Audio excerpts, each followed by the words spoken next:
espérenme, porque nunca lo pongo. Y yo aquí como merolico hablando. El día de hoy vamos a tocar un tema muy importante acerca de neumonías.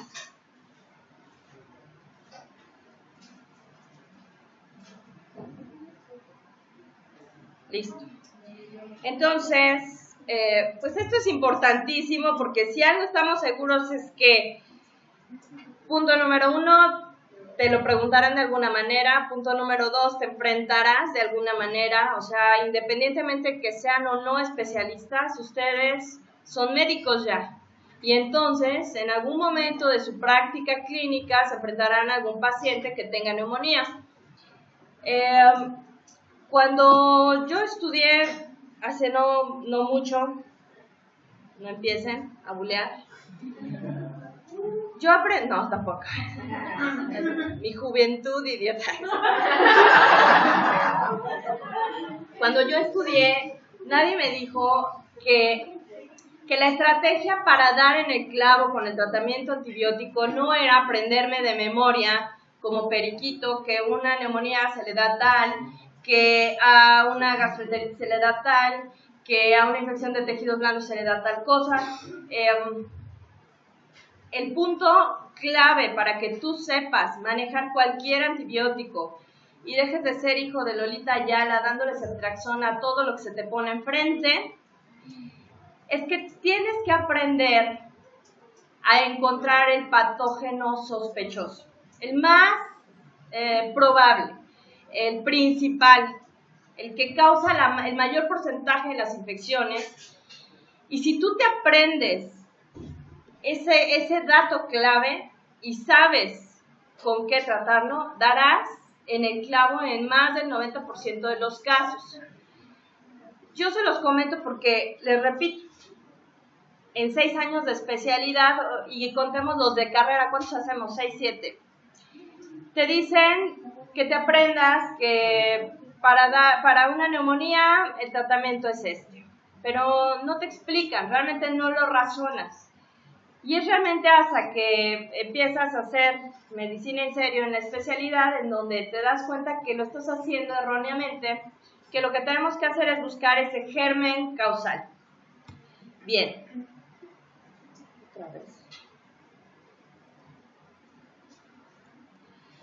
Entonces, les voy a poner un caso clínico para empezar. No es para contestar, es realmente para hacerlos ver qué tanto sabemos y qué tanto no.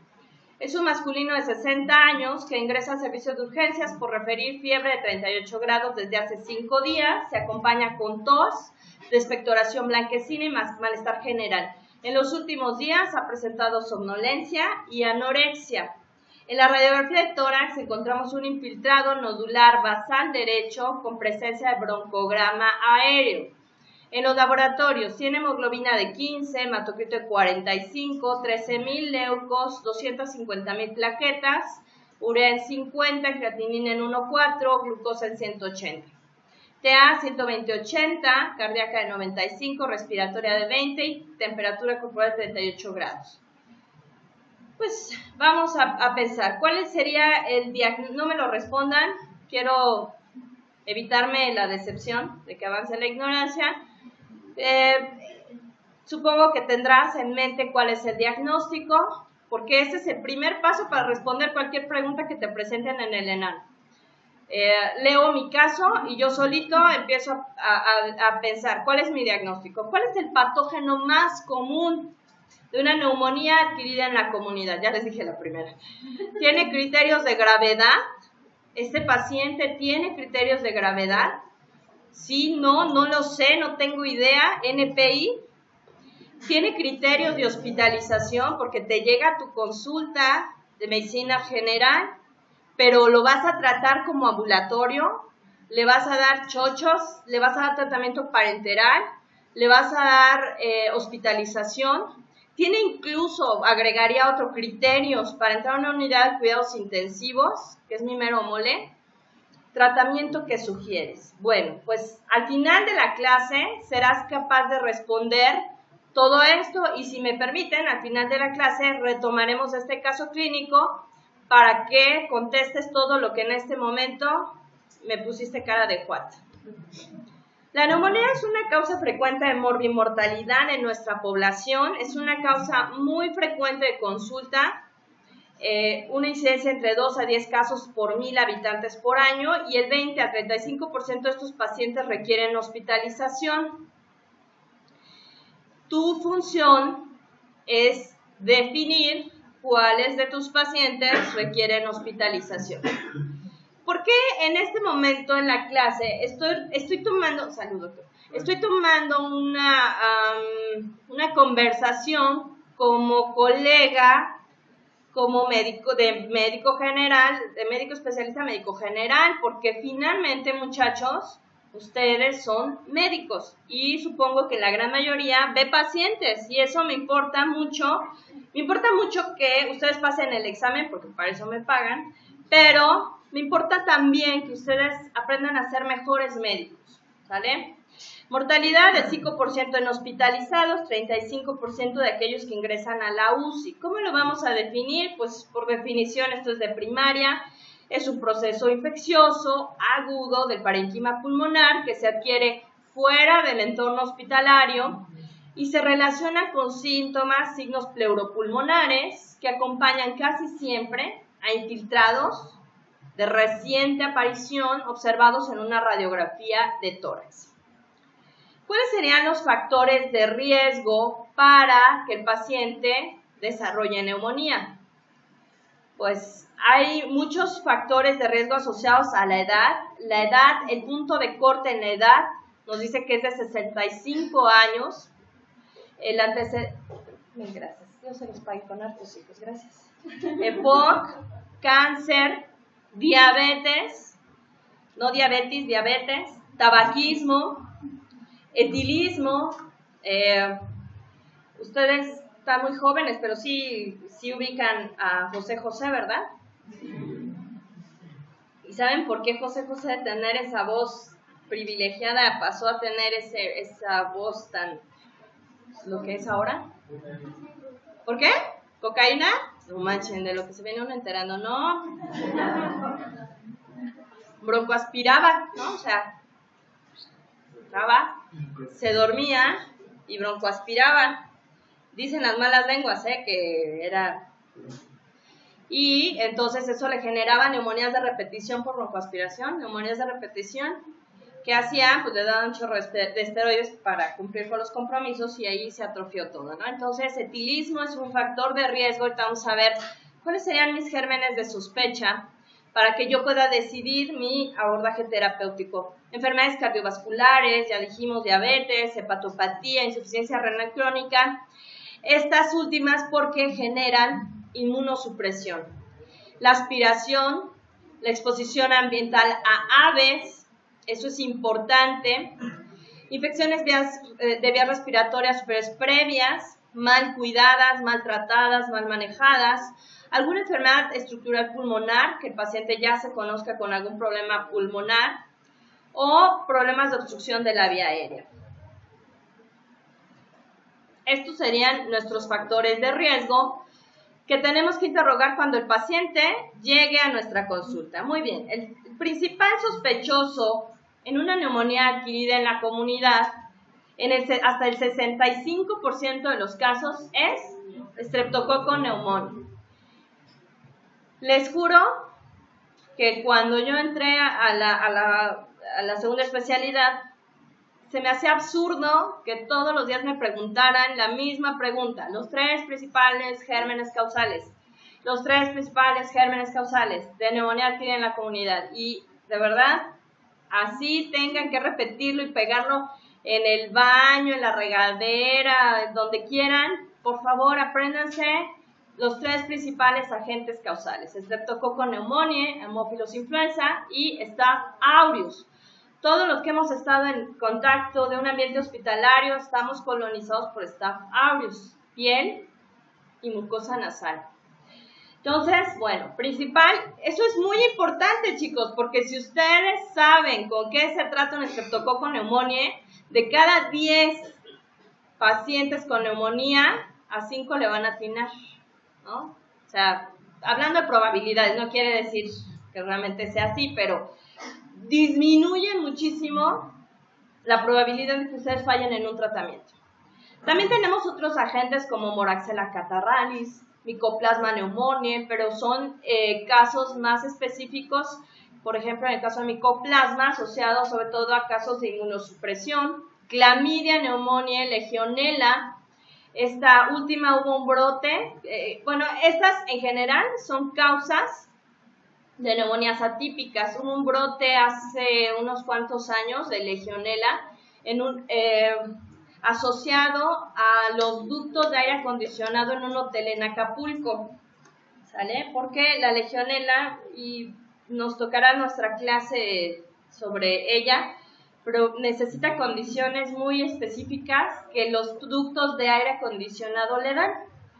Entonces, estos serían causas también de atípicas. Pero aquí hay otras cosas que me pueden hacer que me pueden orientar a encontrar al germen causal más probable. Por ejemplo, en pacientes que tienen más de 65 años, acuérdense que siempre vamos a poner en primer lugar a Streptococcus pneumoniae. Pero puedo pensar en Moraxella, en Staph aureus, en Haemophilus influenza. En pacientes ancianos, si es cepocoso, le voy a agregar a este trío de gérmenes causales Pseudomonas. El paciente pocoso es un paciente con riesgo de desarrollar infección por Pseudomonas.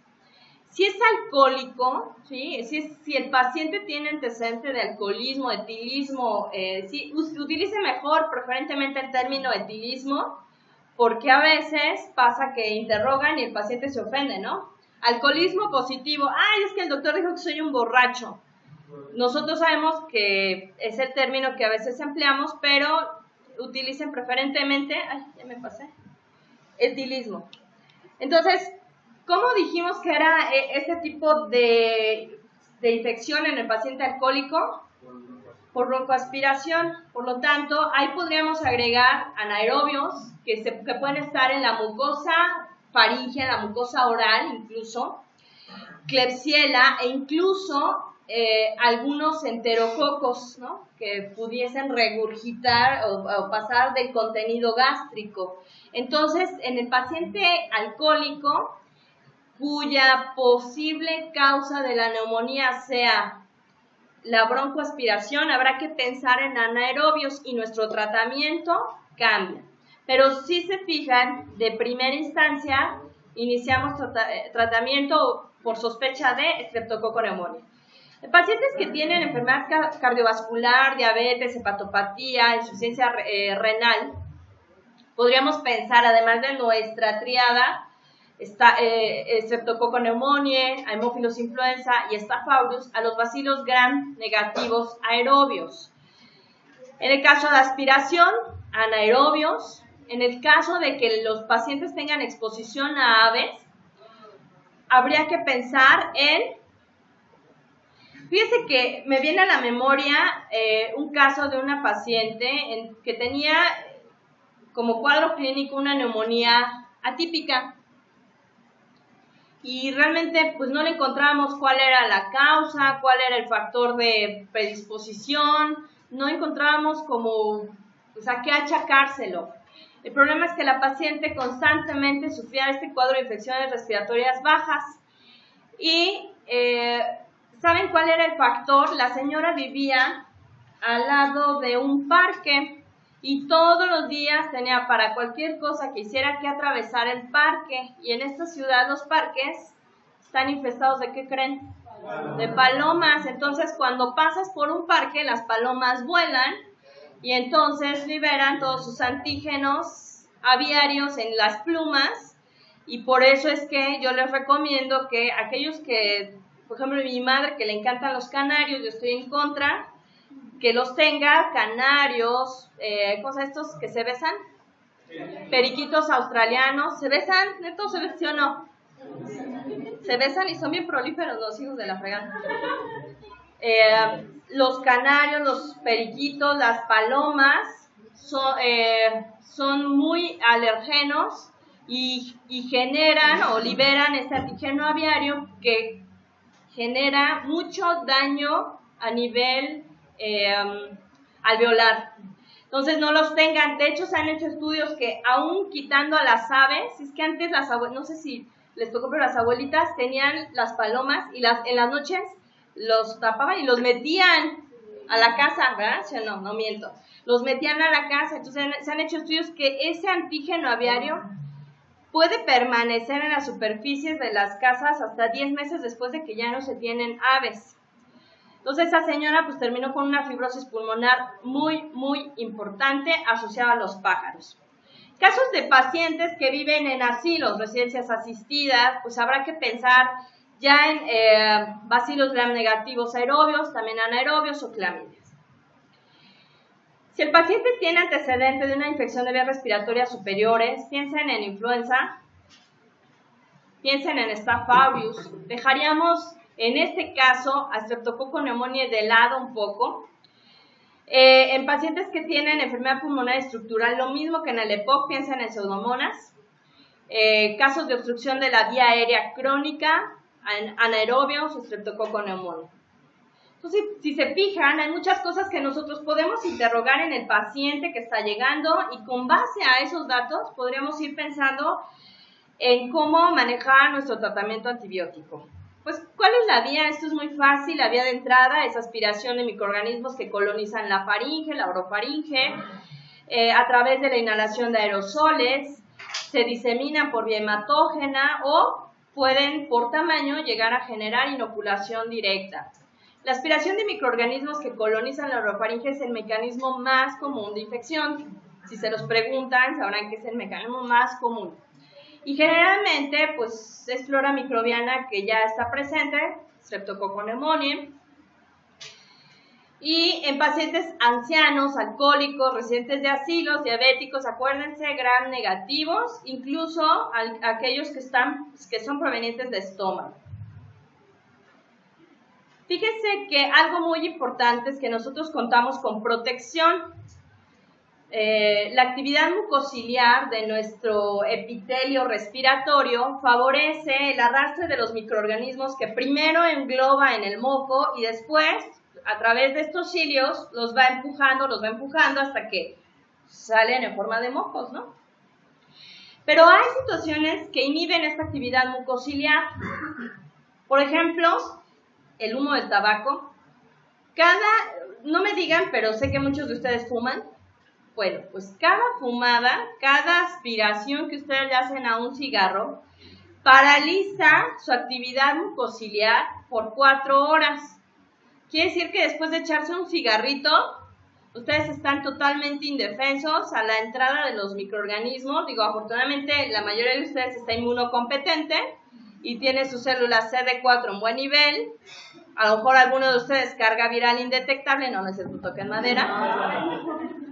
Pero el humo del tabaco los deja con una indefensión, si se puede decir así, para la entrada de los microorganismos. El aire frío, no sé si habrán sentido que el aire frío incluso genera como, bueno, aparte de que dolor de cabeza, ¿no? Les puede llegar a generar tos como mecanismo reflejo y posterior a la exposición al aire frío empezamos a liberar más moco, ¿no? Fármacos anestésicos, esto es muy importante a la hora de la recuperación, óxido de azufre, óxido de nitrógeno y patologías pues como la fibrosis quística. Pero esto es poco raro. Entonces, acuérdense que para que estos gérmenes, estos microorganismos puedan ingresar, tendrán que ser partículas menores a 10 micras. Tenemos algunos casos específicos como Coxiella, Legionella, Mycoplasma, Clamidia, que no tienen de verdad mayor empacho en entrar. Y el caso de diseminación hematógena lo tenemos, por ejemplo, en los pacientes que tienen un foco séptico distante, como vimos la clase pasada en el caso de endocarditis bacteriana. En el caso de adictos a drogas intravenosas o colonización de catéteres, que todos estos son factores predisponentes para esta segunda. Y Staph aureus sería el patógeno más frecuente en el caso de la diseminación hematógena. Podríamos tener inoculación directa, no son vías comunes de infección, pero si los microorganismos superan nuestras barreras de defensa, podrían alcanzar espacios alveolares. Como por ejemplo, ¿qué mecanismo podrían pensar de inoculación directa? Algo que hagas que pueda generar inoculación directa. Una intubación, ¿no? ¿Sí o no? ¿Han visto alguna vez una intubación? La mayoría de las intubaciones en terapia intensiva son programadas, pero cuando no es así, se corre el riesgo, cuando son en urgencias, que es el gran porcentaje, se corre el riesgo de hacer cada marranada, ¿sí o no? Entonces llega el paciente en paro, en lo que uno está dando masaje, la enfermera ya trajo el carro rojo, están todos nerviosos, abre la cánula y al hacerle así a la envoltura se les sale, la recogen, medio la limpian en la Filipina, no pasó nada, laringoscopio, ¿qué hacen? Lo sacan de la bolsa estéril, porque los esterilizan, sí sabían, ¿verdad? Que las hojas las esterilizan, ¿sí sabían? Ok, entonces la sacan de la bolsa, ¿qué hacen? Lo ponen ustedes con sus guantes sucios, porque ustedes se enguantan, ¿a poco no? Y entonces le agarran la cabeza al paciente, lo posicionan, les dan el laringo, les dan la hoja, entonces con esos mismos guantes colocaron la hoja en el laringo, ya lleva bichos de la cabeza, ¿no? De cebito de la cabeza del paciente, ¿sí o no? Yo no estoy inventando, estoy viendo, ¿sí o no? Entonces ya, porque ustedes hicieron esto a la cabeza del paciente, le dan el mango del laringo, le ponen la hoja con cebito de la cabeza, pero luego dicen, no, espérame, lo cierran, lo ponen en la cama del paciente, al lado, reposicionan otra vez, a ver, ahora sí pásame la hoja, abren la hoja, empiezan allá a manipular, la cánula que ya se cayó, la guía que quién sabe, la traía el interno en la bata, la guía, cabrón, la guía le pone la hoja y meten la cánula. ¿Cuántos bichos metimos a ese paciente? Sin contar que hay gente que hasta intuba sin guantes, ¿no? O sea, le agarra la torta cubana, el doctor, para, en la cama no sé qué, deja la torta, así se va, porque no va a ser en ese momento un lavado de manos adecuado, con técnica adecuada, así se va, y todos esos gérmenes ya entraron. Entonces, esto es para que ustedes tomen en cuenta que, por ejemplo, en el caso, cada intubación genera un riesgo de neumonía del 10%, y cada laringoscopía pues, es riesgo adicional. Y cuando yo entré, rápido les cuento, para no quitarles mucho tiempo, pero cuando entré a la terapia es muy difícil porque la mayoría de las enfermeras son especialistas. Y entonces son mujeres, ¿no? Y el peor enemigo de una mujer. Entonces, primeros días, ¿no? Estás todo así de... Y entonces te dicen, vamos a intubar. ¿Intubas? Y tú, pues sí, claro, ¿no? Lo he hecho 1000 veces, se me sienten bien mal, pero va a ser, ¿no? O sea, no hay realmente los recursos que hay en una terapia. Entonces, haces la laringoscopia y dices, visualizo cuerdas, y la enfermera hasta allá, extendiéndome su mano, y yo, sí, acérquemela más. Otro poquito. Doctora, ¿sí puede o le llamamos al doctor?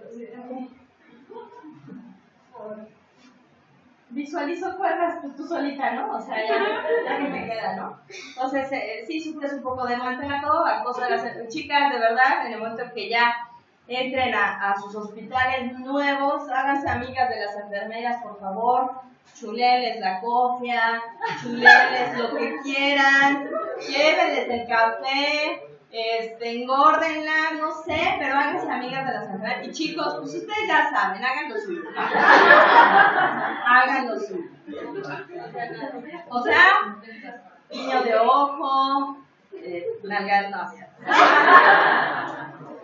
Bueno, entonces, este tipo de instrumentación genera riesgos de neumonía por inoculación directa, ¿vale?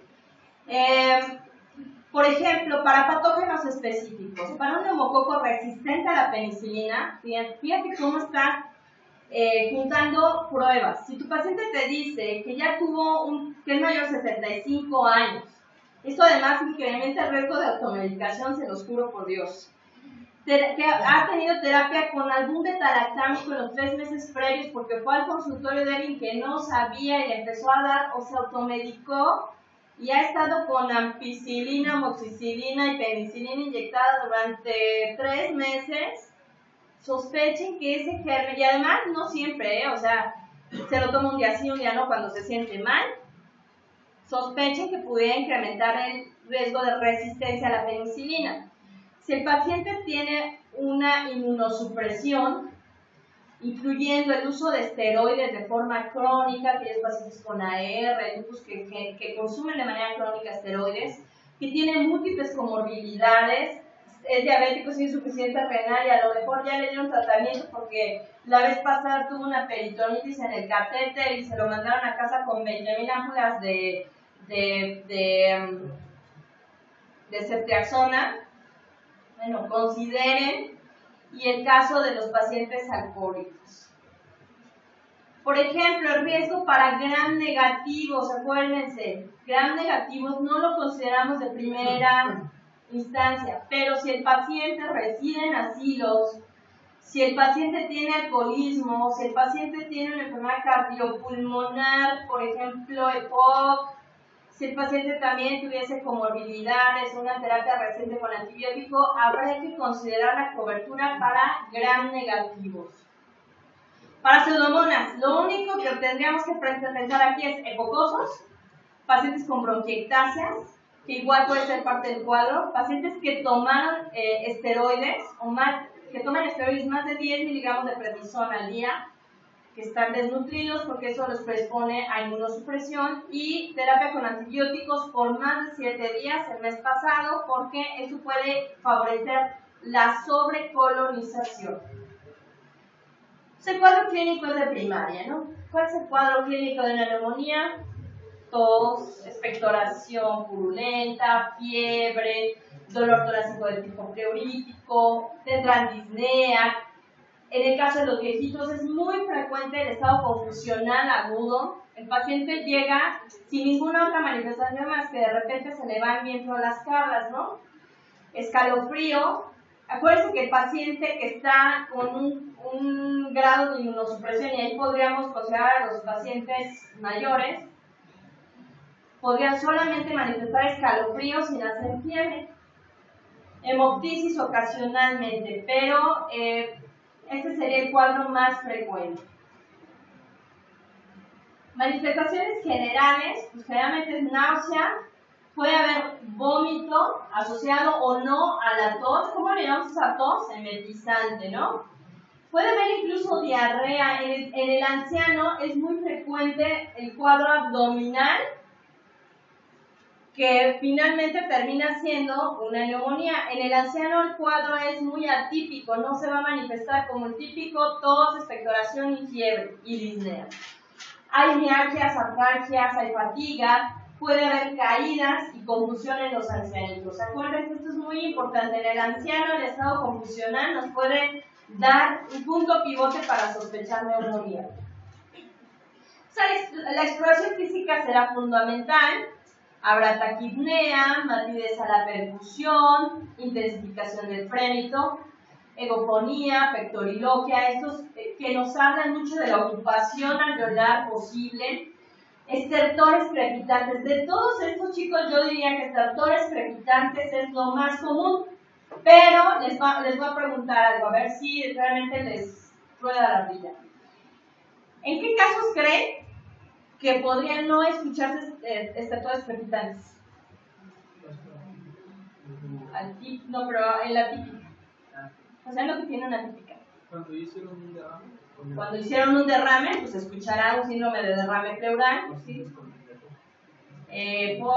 No. El paciente que está deshidratado tiene el moco muy espeso. Entonces, este paciente no va a hacer estertores crepitantes. ¿Qué pasa? Que lo escuchas, realmente no te da como tal a la auscultación los estertores crepitantes. Lo empiezas a hidratar por vía intravenosa y ¡pum! Aparecen como arte de magia los estertores. ¿Qué piensa el médico? Lo estoy encharcando, párale al agua, ¿no? O sea, abusados con este dato. Puede ser que las secreciones estén ahí, pero estén muy espesas y por eso no se ausculten, o lo puedas auscultar como un síndrome de condensación biliar, y en el momento que lo hidratas aparecen estos estertores. También pudiésemos tener, dependiendo de los casos, datos de auscultar un flote pleural. La radiografía de tórax, recuerden que puede estar normal al inicio, por eso hay que repetirlo de 24 a 48 horas, de presentar los síntomas, pero esto es muy difícil. Es muy difícil porque nuestra población tiene una mala educación en salud. ¿Cuándo llegan contigo? Cuando ya se tomaron el remedio de la abuelita, de la comadre, cuando ya se tomaron de lo que tenían de medicinas sobradas en casa, pues realmente ya llegan con varios días de evolución. Es muy raro que te lleguen vírgenes, ¿no? Bueno, o sea, de igual. También, decía mi abuelito que en su pueblo tenía una festividad en donde todas las que eran señoritas cargaban a la Virgen. Pero el último año que pudo ir, la Virgen se fue caminando sola. Ahí se nos tarea. Bueno. Ay. Está bien, ¿no? Eso está bien. Yo digo que eso está bien. Podemos encontrar niveles hidroaéreos y esto es un dato de un absceso pulmonar probado. Y las enfermedades concomitantes nos pueden dificultar el diagnóstico radiográfico. Ejemplo, los pacientes hipocosos, los pacientes que tienen fibrosis pulmonar, que sus pulmones ya se ven todos blanquitos, los pacientes, ¿qué más? ¿Qué más podría dificultarnos este diagnóstico? Los que tienen insuficiencia cardíaca, aquellos pacientes que tienen un cor pulmonale, hipertensión arterial pulmonar, que tienen la red venosa pulmonar muy incrementada, pues nos van a dificultar mucho el diagnóstico. ¿Cómo se hace el diagnóstico de una neumonía? Clínico. ¿Con qué lo vas a apoyar? Radiografía.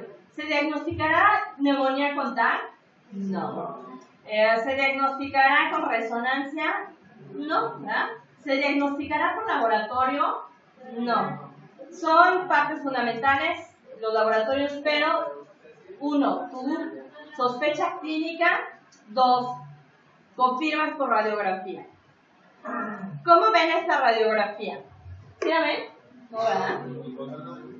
Bueno, esta radiografía tiene un infiltrado en la base izquierda. Aunque ustedes no, por la calidad de la pantalla, no se logre ver, lo que quiero que sepan es que el dato inequívoco de que este paciente tiene un problema de neumonía es que en este infiltrado, en esta parte tan blanquita que se ve, existe algo que llamamos broncograma aéreo. ¿Qué es el broncograma aéreo? ¿Qué es, chicos? ¿Qué es el broncograma aéreo? ¿Cómo lo ven? Se ven los espacios alveolares dentro de el intersticio que está ocupado y que se ve blanco. Y dicho para dummies, el broncograma aéreo, muchachos, es que tú veas ojos y boca de gomitas. ¿Sí? ¿Han visto las paletas payaso? Sí. Lo único que sirve de la paleta payaso son los ojos y la boca de ojos y boca de gomita, ¿sí o no? El broncograma aéreo se ve como si fuera la paleta payaso, ojos y boca de gomita, ojos y boca de gomita, ojos y boca de gomita, como agrupados en serie de 3. Híjole, intentaría darle como zoom, pero no sé cómo hacerlo. No se puede, ¿verdad? A ver, déjenme, no, es que no. Sí, patroncito. A ver. No es cierto, no es cierto, no es cierto. Ah, sí se pudo, ¿sí? Sí. Ok, ahora no me deja, pero... Espérenme, ténganme paciencia, por favor. Estoy luchando contra mi ignorancia, espérenme. Ok, ven, en algún punto ven, su imaginación les da como para... Es que aquí yo no veo ni madres, pero se los juro que en la pantalla sí se ve. ¿Ven ojos y boca de gomita? ¿Me lo juran? Tres bolitas como juntas en triangulito. Fíjate, aquí donde voy a ponerlo, aquí hay 3, ¿eh? Aquí donde voy a poner, traten por favor de verlo. Aquí donde lo voy a poner, ¿no? ¿Les cae de más que no? ¿Sí o no? Me están dando el pinche avión, ¿verdad? ¿Sí?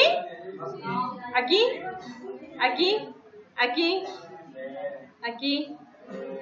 aquí. ¿Allá no lo ven? ¿Sí lo ven? Carnales, ¿sí lo ven? ¿Lo rolo para estar igual? Apáguenme, ¿no se puede apagar la luz allá atrás? Mira, a mí como... Ojos y boca de gomita. Es que, ¿saben qué? Me da la luz del proyector siempre de frente, pero... Ojos y boca de gomita. Ojos y boca de gomita. Ojos y boca de gomita. Ojos y boca de gomita. ¿Y así forever and ever? ¿Ya los vieron? Sí. ¿Qué canales? Ay, cabrón.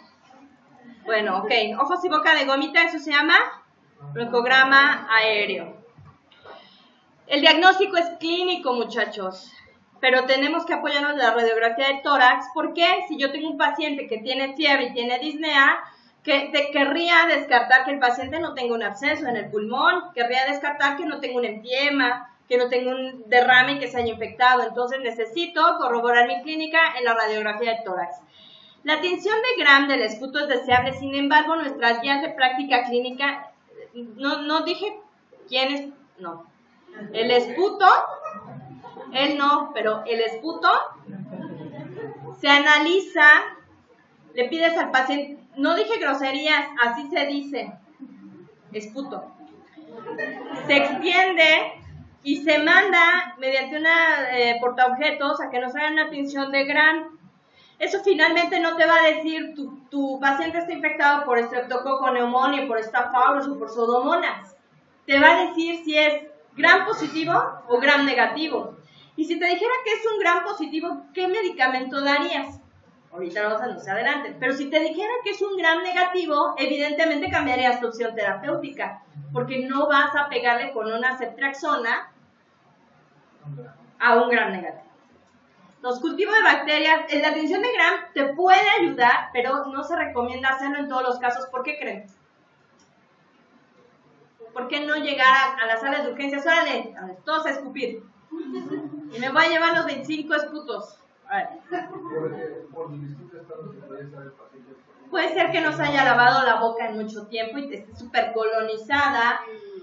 Los hombres son bien graciosos porque van caminando y unos pinches cajotes que avientan, ¿sí o no? Pero les dice, señor, necesito una muestra de su expectoración. ¿No? Casi como Rose en el Titanic. La decencia de todo. Pero eso sí sale. ¿No?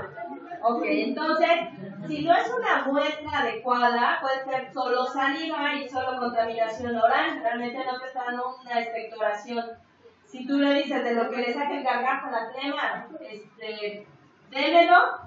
Es muy valioso para nosotros, bueno, pues sí lo pueden hacer, pero a veces el paciente lo coopera, a veces lo hace mal, a veces le da pena, a veces, no sé, etcétera, etcétera. Entonces, no siempre es deseable y habrá que verificar la adecuada toma de la muestra. El cultivo de bacterias convencionales nos va a ayudar. Preferentemente, acuérdense, los cultivos se toman en urgencias. ¿Quiénes dijeron que van a ser urgenciólogos? ¿Urgenciólogos quiénes van a ser?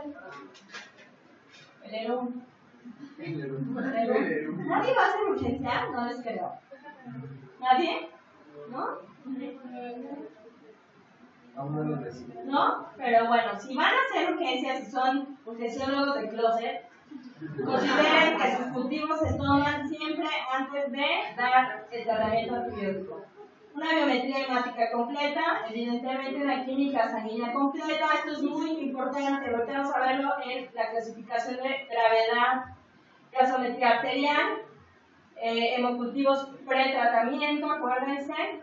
En pacientes de 15 a 45 años, consideren serología para VIH previo consentimiento del paciente, ¿no? Parece que la serología no se hace nomás porque a mí me di cara de que se lo haga, ¿no? Toracocentesis, si es que hubiese líquido pleural, y la toracocentesis se tiene que realizar examen bioquímico, citológico y microbiológico. Esputo inducido, híjole, esputo inducido.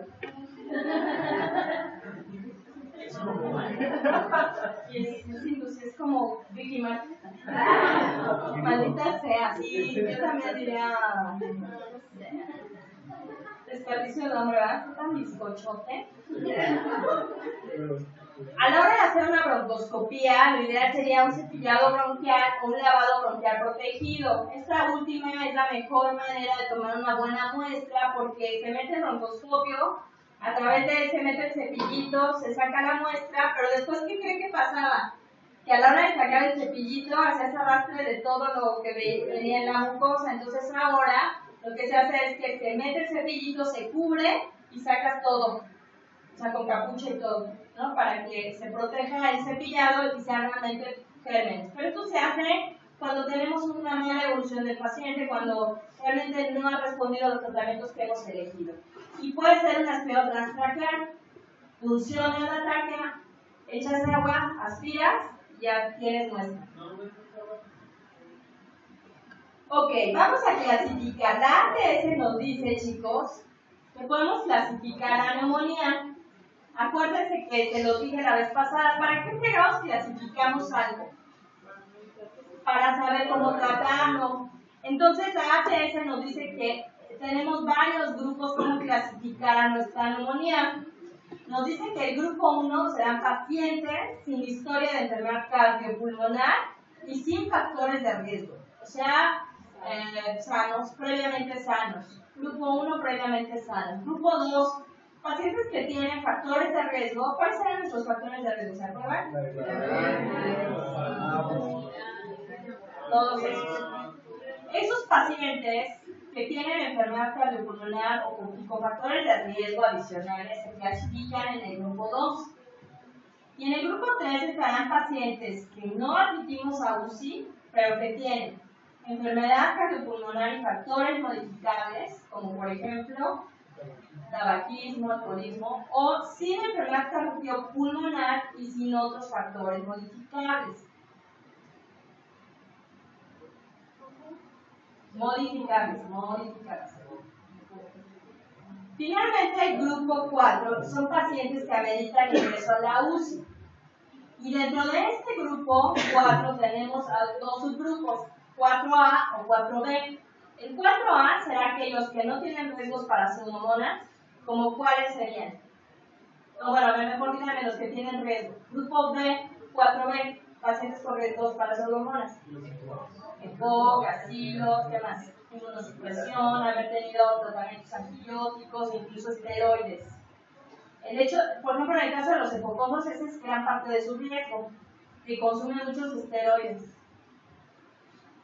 Entonces, criterios de hospitalización, aquellos pacientes que tengan grupos 4, 5 de la clasificación de Fine, ahorita ¿no me salté más? No, ahorita les voy a decir la clasificación de Fine.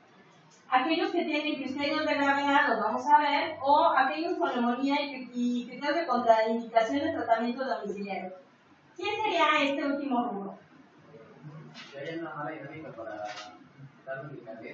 Está viejito, está postrado y no hay quien le dé los medicamentos. O perdió el reflejo de deglución, o vive en una chocita en donde de plano está todo insalubre, se da mucho el caso. ¿Qué otra cosa sería? Criterio de contraindicación de tratamiento domiciliario. Demencia, se le olvidó a qué hora, ¿no? Y se tomó 3 veces la dosis y todo eso serían criterios de hospitalización. Tenemos esta escala, la escala de Fine. Muchos la conocen como FORT. escala, muchachos, es una escala que nos sirve para qué. ¿De qué nos habla esta escala? ¿Para qué la usamos? Porque al ver todos esos factores de riesgo y al sumarlos, lo podemos también poner por clases a los pacientes y de esa forma valorar si el tratamiento puede ser domiciliario o hospitalario o en la UCI. Muy bien, ¿no? O sea, suma una serie de factores que nos ayudan a clasificar al paciente. Concretamente, esta escala, ¿qué mide esta escala? El índice de severidad. ¿Severidad? Eso es a lo que yo quería que llegara. Normalmente nos enseñan que clasificar a los pacientes de acuerdo a esta escala de Fine nos habla de severidad, pero excepción. Esta escala nos habla de mortalidad. No me dice qué tan grave está el paciente, me dice cuál es el porcentaje de riesgo de morir, ¿no? Así nos dice la mortalidad del paciente en porcentaje. Y evidentemente en base a esa escala de mortalidad, yo valoraré si lo hospitalizo, si lo manejo como domiciliario o si lo ingreso a una unidad de cuidados intensivos. Entonces, que quede claro que esta no es una escala de gravedad, es una escala de mortalidad. Indirectamente te hablará de la gravedad porque te dice que se va a morir más grave, ¿verdad? Pero no te da índice de severidad. Tenemos otros índices de severidad y esto voy a ser muy enfática porque cuando una escala está muy bien diseñada, no se generan más escalas, pero el hecho de que esta escala no te hable de la severidad inmediata del paciente obligó a que generáramos escalas de severidad. Entonces, esta clasificación es fácil, nos dice que vayamos sumando, por ejemplo, el número de años, si es mujer, número de años menos 10, si vive en residencia en asilo, más 10 a la edad, si tiene alguna enfermedad de base, hepática, cardíaca, cerebrovascular o renal, si a la exploración tiene deterioro a nivel de alerta, frecuencia respiratoria más de 30, cardíaca más de 125, si está hipotenso, si tiene hipotermia o hipertermia, si en los laboratorios hay alteraciones severas como acidosis, ¿no? pH menor a 735, pues mayor a 10, sodio menor a 134, la glucosa elevada, nosotros no la medimos en milimoles, lo medimos en miligramos por decilitro, si hay hipoxemia o datos de derrame pleural. Finalmente, esta escala suma puntaje y nos dice que de acuerdo a los puntos podríamos tener riesgos bajos y el porcentaje de mortalidad que se asocia al puntaje del paciente. Evidentemente, si el paciente suma entre más de 70, empieza a entrar en un riesgo moderado. Por arriba de 130 puntos, o sea, piensen que tendría que sumar para que tenga 130 puntos, ¿no? O sea, quizás como de 80 y por ahí, ¿no? Entonces, el paciente tiene un riesgo de mortalidad del 30% de mortalidad durante esa hospitalización, o sea, no es forever and ever, no es en el resto de su vida, es en esa hospitalización. O sea, que de cada 100 que te ingresen con este puntaje, 30 se te van a morir. O de cada 10, 13 te van a morir. Es un riesgo alto y requeriría valorar incluso la hospitalización en una unidad de cuidados intensivos. Esto que les puse es el nivel de recomendación. De 2, C2, A2, A2. Ok, entonces ahora sí vamos a evaluar criterios de gravedad. Tenemos criterios clínicos y criterios de laboratorio. ¿Qué creen que sería un criterio clínico de gravedad? No lo lean, nomás díganme, ¿qué creen que se les haría un criterio de gravedad en un paciente? La edad, sí, por más dígitos, menos reserva tiene. Pero clínico. Que lo veas y digas, o sea, aprendan a hacer el diagnóstico clínico de gravedad. Este tiene cara de muerto fresco. Este está hablando ya con San Pedro, casi. Clínico. ¿Cómo qué? Todos tenemos signos vitales. ¿Estoy grave? ¿Me voy a morir? Dificultad respiratoria. ¿Se les hace que cuando ven a alguien que tiene dificultad respiratoria está grave? Ok. ¿Qué otra cosa? Que es hipotenso, que tenga fiebre. El estado de alerta, ¿no? Que esté deteriorado en su estado de alerta. ¿Qué más? Que esté hipertenso, que esté hipotenso, la hipertensión pues, ¿no? Que esté hipotenso, ¿qué más? Y taquicárdico, ¿no? O sea, clínicamente lo encontré, me lo resumen como datos de respuesta inflamatoria sistémicas, sí, no, porque nos faltaría los datos de laboratorio que no son clínicos. Entonces, si el paciente se ve con cara de muerto fresco, está insuficiente, está taquicárdico, está chocado, está obnubilado, ¿está grave? Ok, todo esto se los digo porque aprendan a razonar, aprendan a imaginar a sus pacientes. Cuando uno imagina la vivencia, involucra emociones, y cuando uno involucra emociones, acuérdense, un claro ejemplo de todo esto es piensa en una enfermedad que tenga algún familiar cercano. Te apuesto lo que quieras, te apuesto mis calzones de los Pumas, los sagrados, los que están autografiados. Pero si los tuviera no se los apostaría. Bueno, te apuesto lo que quieras a que esa enfermedad la sabes mejor que otras. ¿Por qué? Porque te interesó, porque tienes a alguien querido que padece esa enfermedad, te involucraste en una emoción. Algo que te pueda pegar emocionalmente hablando. Ver a lo mejor un paciente, a lo mejor en una rotación viste un paciente quemado y eso no te traumó, te conmovió. Y entonces aprendiste el manejo de los quemados mejor porque involucraste una emoción. Y no hablo de que se pongan a llorar cada vez que lean su Harrison. Maldita insuficiencia renal, maldito EPOC. No, pero piensen, a lo mejor, pues si yo tuviera un familiar con EPOC, yo lo vería así, te daría tal, y a lo mejor está en urgencias y entonces yo haría esto. Traten de usar esa parte de la imaginación, por lo menos de aquí al examen, involúcrenlo de esa manera. Entonces, esto se lo digo porque no me gusta que memoricen. Yo soy una persona que odia memorizar. Entonces, vamos a tratar de razonar las cosas lo mejor posible. La medicina se aprende razonándola, no memorizándola. Criterios de laboratorio de gravedad, que tenga leucopenia o que tenga ya una leucocitosis tal que esté entrando en un grado de reacción leucemoide, o sea, más de 30.000 leucos. ¿Será que cuando ves eso te empezará a pasar por la cabeza que está grave? Que tenga neutropenia, menos de 1.000, ¿estará grave tu paciente? Pues si los neutros son nuestra principal línea de defensa contra las infecciones bacterianas y no hay, o sea, ¿en qué se las está consumiendo? Si está hipoxémico o hipercápnico, o sea, algo está pasando en ese intercambio gaseoso. Creatinina mayor a 1.2 nos está haciendo datos de falla renal. Que haya compromiso multilobar, datos de cavitación o clínicamente un derrame. Que haya un hematocrito bajo o una hemoglobina baja. Y que haya acidosis, datos de sepsis o de disfunción orgánica múltiple. Pero finalmente, para los que somos huevones, los que son huevos, es que eso es en francés.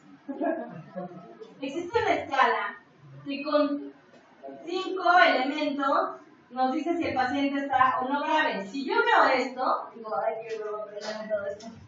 Pero si yo veo esto, y yo sé que esto va a ser igual de eficaz que esto para aprenderme que el paciente está grave, entonces, por eso es que esto fue tan genial y tan apapachado, porque todos los médicos somos huevones para que son tantas cosas que somos huevones, pero son tantas cosas que hay que simplificarlo. Yo justificando en local. Entonces, se implementa esta escala del CURP 65. El CURP son siglas de lo que vas a medir. ¿Qué va a hacer? Confusión. O sea, que tu paciente esté en estado confusional agudo. ¿Cómo lo puedes valorar? Le vas a hacer preguntas que involucren un razonamiento. Ejemplo, ¿cómo se llama? No le digan, señor Roberto, ¿cómo se llama? ¿Cuántos años tiene? ¿En dónde vive? ¿Qué otras opciones de pregunta le podríamos hacer para valorar el estado confusional? ¿En dónde estamos? Pues aquí. ¿Qué día soy? Fíjense que mucha gente nos demanda que este confuso tiene problemas su orientación en tiempo. ¿Qué más? ¿Cómo se llaman sus hijos? ¿Tiene hijos? ¿Cómo se llaman sus hijos? O si hay un familiar presente, me puede decir quién es el familiar que lo acompaña. Y ahí pueden descubrir si está confundido o hasta si tienen amante, ¿no? Se equivoca, se equivoca y eres tú, Lupe, ¿no? Soy Rosa, baboso. Le puedes preguntar a qué equipo le va. Si te dice que a la América, lo tomas. Lo tomas como estado confusionado. Esa es la peor calificación que puedes hacer. Le voy a la América. Automáticamente está confusional agudo, ¿no? Ya, y de ahí entiendes todas sus patologías, con razón. La lleva a la América, está de emborrachar cada domingo, porque como ve que no gana, se emborracha, lo aspiro a huevo, gran negativo sobre el tratamiento. Soy una ruleta en esto, ¿no?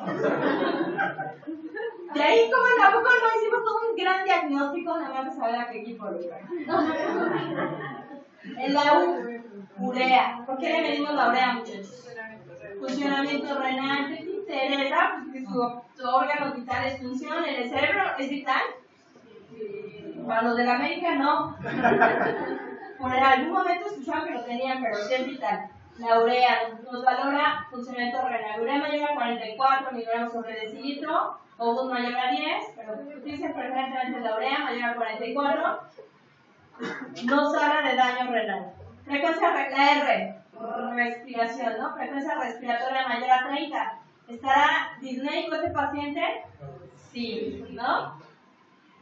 La B, para la escuela pública, presión arterial. Menor a 60 o menor a 90 la diastólica. Menor a 60 la sistólica, menor a 90 la diastólica. Edad mayor, y el 65, ¿de qué lo toman, muchachos? De la edad, o sea, mayor a 65. Entonces, de acuerdo a esto, si tú tienes de 0 a 1 punto, te habla de menos de 2% de mortalidad. Si el paciente tiene 2 puntos, te habla de 9% de mortalidad. Si el paciente tiene más de 2 puntos, tiene más de 20% de mortalidad. Y entonces, el tratamiento cambia radicalmente. La atención del paciente no puede ser lo mismo con un dato de gravedad que con más de 2 datos de gravedad. Piensen en 3 datos de gravedad aquí. Piensen en un paciente. Tiene 65 años, está confuso y ¿qué más? ¿Cómo le ponemos? Y disneico. Es bien fácil, o sea, 65 años, está confuso y viene disneico. Ya, 3 puntos, ¿no? ¿Cuántos llegan así, no? Así. Tiene 75 años, viene hipotenso y viene disneico. Así de fácil, ¿eh? Son 3 puntos de gravedad. Y bueno, finalmente esto también se asocia a gran riesgo de mortalidad. Con más de 2 puntos, el riesgo de mortalidad es mayor al 20% en ese internamiento. Entonces, ¿qué esperaría yo en un enfermo de urgencias que haya tomado esta clase? Esperaría que ponga su nota. Paciente con neumonía que vive en la comunidad, CUR 65 de 3 puntos, más del 20% de mortalidad durante este internamiento. Y es cuando dices, wow, se ve tan guapo diciendo eso. Y es cirujano. Y es cirujano. Ok, y entonces aquí te dice que si el paciente tiene un dato de CUR 65, confusión, pequeña hipotensión, nos faltó urea elevada y edad mayor a 65 años, si no tiene ninguno, pues el tratamiento es ambulatorio y el germen por sensibilidad, el tratamiento de elección, porque ¿cuál sería nuestro principal germen sospechoso? Por sensibilidad, las guías de práctica clínica vigentes nos dicen que el tratamiento de elección, créanlo o no, es amoxicilina. Créanlo o no, no viene ningún párrafo la ceftriaxona. Créanlo, o sea, de verdad en los servicios de urgencia abusamos. Uña enterrada, 3 personas. Dolor abdominal, 3 personas. Viene porque está llorando y no para de llorar, 3 personas. Para que llore con ganas. Intramuscular para que llore. ¿Quieren hacer llorar a alguien? ¿No? Sí. Sí. Hija, tanta inocencia le perjudica. Clonixinato de medicina intramuscular. Intramuscular. Alguna vez me extrajeron una pieza dental y yo dije, me duele un chingo, a ver, órale, vas. No, o sea, están muy pequeños para hacer, pero había una película malísima, así de bajo presupuesto de Capulina, que se llama Speedy González, que comía chile y se echaba a correr con una musiquita así súper cagada. Nunca, ¿verdad? Y si la vieron no lo voy a decir porque les da pena, pero eso fue parte de mi infancia y ni modo, me pegué.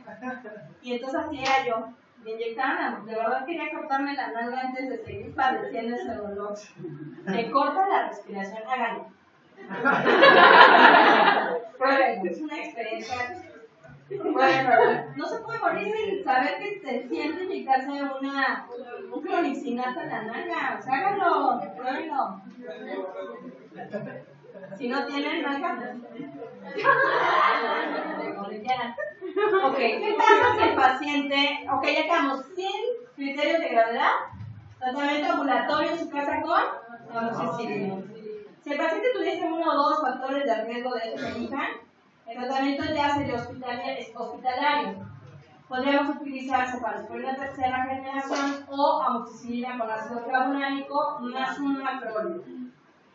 Hay mucha gente que de entrada a la neumonía le da amoxicilina con ácido clavulánico. Lo que generamos es resistencia. A lo que voy a apelar es siempre hacer un uso que le llamamos en terapia intensiva escalonamiento de antibióticos. Es decir, voy a empezar, obviamente con argumentos de que sé que estreptococo neumonía es el más común, empezaré con lo más bajo.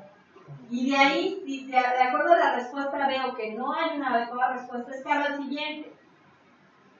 ¿Sí? Si mi paciente está muy grave, que ese es el caso, podremos empezar con el tratamiento más fuerte, que podría ser la cefalosporina más el macrolio. Generalmente, ¿qué le damos? Cerca clarito, ¿no? O levo. ¿Vale? Entonces, por favor, en la mayoría si el paciente no está con un criterio de gravedad realmente, escalones en tratamiento. Existe otra cosa que se llama desescalamiento, pero eso después se los explico. Eso es también muy interesante, es un buen uso de los antibióticos. ¿Cómo reconozco yo a un médico que no sabe? Es el que manda 20,000 cosas, pero es lo que a la gente a veces le gusta, desgraciadamente. Si a uno les ha pasado, es que el doctor es buenísimo, pero te da una lista de 10 medicamentos. ¿Por qué? Para saber qué pega. Le doy Cefia, le doy Claritro, le doy Amica y le meto moxiclavulánico, ¿no? Entonces, este médico no sabe, no tiene idea. No hizo clínica, no sabe medicina, no sabe farmacología, no sabe, ¿no? Sabe escribir, sabe cobrar, ¿no? Ni escribir sabe. Ok, entonces acuérdense solo para repasar, de 0 a 1, en curso 65, tenemos una mortalidad baja del 1.5%, podría ser el tratamiento en casa. Con 2 criterios ya tendremos que hospitalizar al paciente con una mortalidad del 9.2% y con 3 o más, la mortalidad es muy alta, hasta 20% de mortalidad en ese internamiento y el paciente tendría no solo que estar hospitalizado, sino además considerar ingreso a terapia intensiva. Yo hice terapia intensiva, yo no sé por qué hice terapia intensiva, hice medicina interna, yo les dije porque yo quería ser dermatóloga, soy dermatóloga de closet. Después dije, esto de la dermatología es bonito, pero falta acción y a mí me gusta la adrenalina, entonces creo que el acné no me iba a dar mucha adrenalina, el asma, el vitiligo, ¿no? Quizás les voy a contar una anécdota rapidísimo. Una anécdota rapidísimo para que nos dé tiempo de ver nuestros casos clínicos de la clase pasada. Estaba en el hospital y me dejan siempre todos los pacientes ventilados, lo cual lo hacían igual como para abusar, pero realmente a mí eso no me preocupa, o sea, por mí que me dejaran a los graves, los del, o sea, tengo una diabetes descontrolada, ¿no? Una pielonefritis, ¿no? Pero veía séptico, el que estaba con choque séptico, el estado de reanimación, etcétera, yo me veía los ojos, ¿no? Entonces, pues estábamos en un paciente en paro, sacando al paciente, todo el grupo, internos, residentes, etcétera. Yo dirigía, porque pasé, lo vi, yo dirigí, y pasa el dermatólogo y me dice, doctora, debo decirle que la odio, porque yo venía muy contento de que vi 3 casos, según yo, relevantes. Vengo, la veo dirigiendo un evento de paro, y yo digo, yo también quiero ayudar, por favor, inclúyanme en el grupo, ¿no? Entonces, justamente eso pensé, que si yo hacía la dermatología, eso me iba a pasar, tarde o temprano iba a querer acción, iba a querer adrenalina, y pues que un interno, que un dermatólogo intube, no, ¿verdad? Mejor le da chance al interno que le enseño el derma. Hago los dermas. Entonces, pero realmente la terapia intensiva es otra cosa, y yo lo hice porque es medicina de élite. No cualquiera entra en una terapia intensiva. Tú puedes decir, lo primero que tienes que aprender es, no tienen criterios, no hay camas, pídeme otra vez la consulta con estudios, ¿no? Entonces, criterios de contraindicación al tratamiento domiciliario, ustedes ya me lo dijeron: ausencia de soporte social y familiar, existencia de comorbilidades asociadas al empeoramiento del pronóstico, enfermedad neuromuscular. ¿Por qué? Por la deglución. Por la deglución. Teníamos un paciente que le decíamos Don Pastillín, porque ese paciente hizo una obstrucción con una pastilla, tenía problemas para deglutir, se pasa la pastilla, ¿cómo se llama? Es que no se llama, no sé. Se asfixió con la pastilla, hizo paro, y después quedó con esquizofrenia. Se metía al baño de las mujeres, o sea, se encerraba con las mujeres. Y argumentaba esquizofrenia. Era Don Pastillín. Drogadicción, otras enfermedades subyacentes, hipoxemia, situación psicológica inadecuada, intolerancia digestiva, por hallazgos radiológicos, pues a lo mejor el paciente tiene ya ahí bronquiectasia, una telecasia, algo que tuviéramos ya que tratar en hospital, derrame pleural. Ya no es para darle un tratamiento domiciliario, ese paciente va a valorar a darle un tratamiento hospitalario. Evidentemente, por eso mismo la hipoxemia, o sea, si está hipoxémico, ¿qué le hacen en su consultorio? Nebulizaciones, le dan airecito, líquidos. Ok, criterios de neumonía grave y subsecuentemente ingreso a la UCI. Tenemos criterios mayores y menores. Voy a empezar con los criterios mayores. ¿Por qué? A lo mejor tú no vas a ser intensivista, a lo mejor ni siquiera vas a ser internista, pero quiero que en el área en donde estés, si tú identificas esto, lo que tienes que hacer es llamar a un médico, en el caso que vayas a ser ortopedista. Si el paciente tiene choque séptico por más de 4 horas, si el paciente tiene datos o criterios de ventilación mecánica, si el paciente tiene aumento de los infiltrados pulmonares más del 50% en 48 horas, es una neumonía rápidamente progresiva. Si el paciente tiene insuficiencia renal aguda, o si ha habido posibilidad de diseminación extrapulmonar. Ejemplo,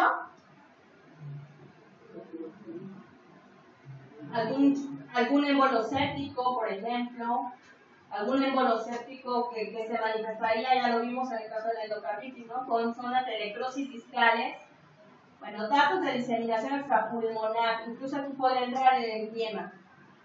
Si tú ves un paciente con estos criterios, son criterios de ingreso a la UCI. Tu paciente está muy grave, si está ventilado, si tuvo que ser intubado, si tiene falla renal, si tu paciente ha empeorado en los implicados súbitamente más del 50% de lo que tenía. Ejemplo, la radiografía que les puse y a las 48 horas tendría que verse todo el lado blanco. ¿Vale? Criterios menores, pues, su índice de Kidney es un índice que sacan entre la PaO2 y la PO2, menor a 200. Invasión multilobar, sistólica menor a 90, diastólica menor a 60 y respiratoria mayor de 30. Criterios de ingreso a la UCI, ya saben, frecuencia respiratoria mayor de 30, diastólica menor de 60, el BUN mayor a 19 y alteraciones del estado de alerta. Tratamiento de la neumonía. Primero, quiero ser muy enfática. Las guías de práctica clínica nos dicen que el reposo, el tomar abundantes líquidos y dejar de fumar son piezas claves en el tratamiento. Por favor, considérenlo. Sé que de entrada nos damos al tratamiento antibiótico, pero de nada le va a servir si el paciente sigue fumando como chacuaco. ¿Por qué abundantes líquidos? Para mejorar la... Para fluidificar las secreciones, ¿no? Lo que el compañero quiso decir, fluidificar las secreciones. Acuérdense que el mejor mucolítico se llama agua. Las mamás nos las revientan cada vez que les decimos no le voy a dar Ambroxol, deja de darle Coca-Cola. Cuando ustedes toman Coca-Cola, si no les dan flemas. Soy asqueroso, pero tomar cosas muy dulces te dan flemas. Porque es osmótico, porque es mucha azúcar para el agua. Te deshidratan. Literal te deshidratan. Entonces, tomar abundantes líquidos fluidifica las secreciones y eso favorece la expectoración. Antibióticos recomendados para el tratamiento empírico de la... Ok, ¿por qué hago énfasis en esto? El tratamiento de la neumonía es empírico. Por eso he sido tan molesta y castrante en decirles busquen los factores de riesgo. Si tú te esperas a un cultivo, el paciente va a valer. Y de tratar una neumonía con un CUR 65 de 0, vas a terminar tratando una neumonía con CUR de 4. ¿Sí? Entonces, el tratamiento de la neumonía que en la comunidad es empírico. ¿En base a qué? En base a tus sospechas, en base a tus factores de riesgo que ya analizaste. Los estudios no han mostrado, fíjense bien en este renglón, no han mostrado superioridad de las fluoroquinolonas y los macrólidos respecto a la amoxicilina. Pero ¿a cuántos de sus pacientes ustedes les dan amoxicilina? No, con neumonía. ¿Les dan amoxicilina a las neumonías? No. ¿Les apuesto que les dan, no les apuesto, les apuesto lo que quieran a que les dan levofloxacin? Sí. Ay, algunas, si no les dan amicacina. ¿No les dan amicacina? No. A ver, díganme ahora sí que hablen de esos bajos mundos. ¿Qué les dan a las neumonías? Ya, sí, no sé. Levo. ¿Cipro? Cipro sí les dan, ¿eh? Sí les dan cipro. Sí les dan. O sea, ¿cuál? Lincomicina. ¿Qué más? Claritro. ¿Qué más? Acetromicina. ¿Qué más? Dice el doctor. Ok, entonces, fíjense cómo los estudios nos dicen que no hay superioridad entre darle levo, darle claritro y darle amoxi. O sea, con respecto a amoxicilina, se comparó amoxicilina con levo, se comparó amoxicilina con claritro. ¿No fue mejor? El resultado no fue mejor. ¿Y cuál cosa era más clara? ¿Han tomado claritro? Sí. Es una pinche bomba para el estómago. Sí. Es poco tolerada, es demasiado. Les da vómito, ¿sí o no? Sí. Y si podemos dar amoxicilina, ¿cuál es el problema? ¿Te daría miedo usarla? No. Los estudios dicen que no. Evidentemente, si tu paciente no tiene factor, estamos hablando en cursos de 0.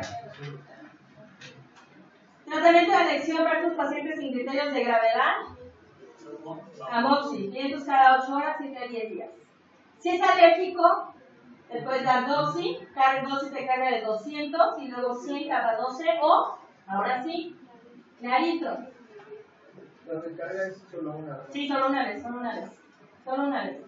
Y si a lo mejor el paciente no te tolera la clarito, pues bueno, ya te la paso. Dale, levo, está bien. Acuérdense que en el caso de que haya presencia de comorbilidades, ya sabemos cuáles son mis comorbilidades en el paciente, podríamos darle de entrada fluoroquinolona. O le puedes dar el betalactámico más macrólido. ¿Cuál sería esta combinación? Casi de cocina. Sería clarito. Hay gente que hace esta aberración levoclaritro. ¿Sí o no? ¿Han visto esta? Leotra no tiene haya visto esa indicación. Levoclaritro. En un hospital, no que la hayan puesto ustedes, que la hayan visto. La doctora lo ha visto. Si lo han visto, ¿no han visto nunca levoclaritro? Sí lo han visto, ¿no? Es muy común levo clarito. Pues, ¿qué creen? Los estudios dicen que eso es naco. Levo clarito es naco. O das levo o das clarito, no las dos juntas, por favor. Eso no mejora en nada el pronóstico del paciente. Además de que las fluoroquinolonas dan muchos efectos adversos. ¿Cuál es el principal? Náuseas. ¿No les ha pasado que les dice el paciente, es que desde que me están dando este medicamento ya se inyectado tomado porque le muere las dos presentaciones, me la paso vomitando? Son poco tolerantes. Y si tú le echas una bomba ácida al estómago como es la clarito, le das en la torre, ¿no? Gente como yo que tiene estómago de anciano de 65 años, ese es mi resultado de la residencia, por eso les pregunto, ¿están seguros? Sí, ¿Sí están seguros? sí. Ok. En regiones con alto índice de infección, con alta prevalencia de Streptococcus pneumoniae, resistente a macrólidos, consideran uso de, por ejemplo, podríamos utilizar fluoroquinolona, podríamos utilizar, sí, puede ser moxilevo. Moxi creo que todos están los cuadros básicos, ¿no? O ya no. Ya no, ¿verdad? Bueno. Paciente hospitalizado, pero no en la UCI. Fluoroquinolona respiratoria, levo de entrada. O betalactámico más macrólido. ¿Verdad que no dice fluoroquinolona más macrólido? ¿Verdad que no dice betalactámico más macrólido más fluoroquinolona? Dice betalactámico más macrólido o fluoroquinolona respiratoria, el que tú quieras. Si no hay levo en tu hospital, dale ceftriaxonito. Paciente que sí está hospitalizado en UCI, ya tendríamos, fíjense, un betalactámico más, ya nos dicen aquí acitromicina o una fluoroquinolona respiratoria. ¿Ya copiaron? Es que no quiero que copien porque si copian no le puedo cambiar y entonces yo estoy así como que se me cuecen las hojas por pasar al siguiente y los veo copiando y entonces me está sudando la gota gorda y entonces yo sigo. Si se sospecha pseudomonas, entonces tendríamos betalactámico, antineumocócico y antipseudomonas. Por ejemplo, se les debe quedar grabado. Utilizamos pipertazo, cefepime, carbapenémicos y aquí agregaríamos ciprofloxacino a dosis antipseudomonas si el paciente tuviese sospecha de pseudomonas. Ejemplo, un paciente focoso que no ha evolucionado adecuadamente con el tratamiento de amoxicilina que le diste. No le puedes dar amoxicilina, ¿por qué? ¿Por qué no le darían amoxicilina?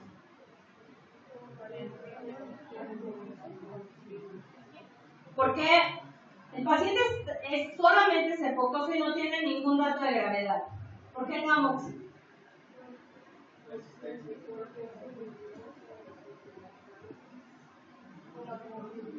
Por la comorbilidad.